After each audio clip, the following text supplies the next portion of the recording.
There are plenty of watch icons out there.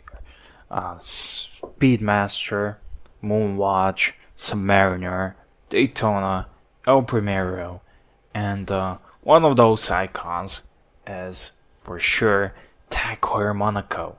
And this model was made famous in the 70s when the Steve McQueen wore it during the Le Mans movie.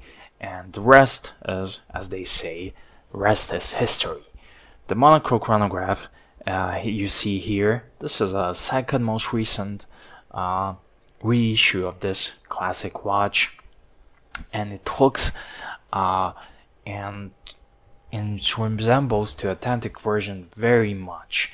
And the newest version of the Monaco in 2010, it features a slightly larger case, 39mm, and this one here is 38. And it also features a sapphire crystal, while this one here has a plexi crystal. And also it features a display case back, and this one here has a classic steel case back. Also they have a water resistant Mordell printing and lots of other things, but the newer version also has a slightly fancier movement with more decorations. The caliber 12 with 55 joules, but it's a 55 joules is bullshit.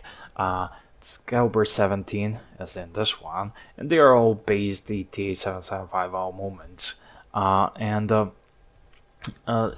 don't want to talk about too much about the differences, but this watch here is CW2113-0, and 0 indicates that it can be fitted with a bracelet. And there's lots of things, but this one, in my opinion here, is just the right.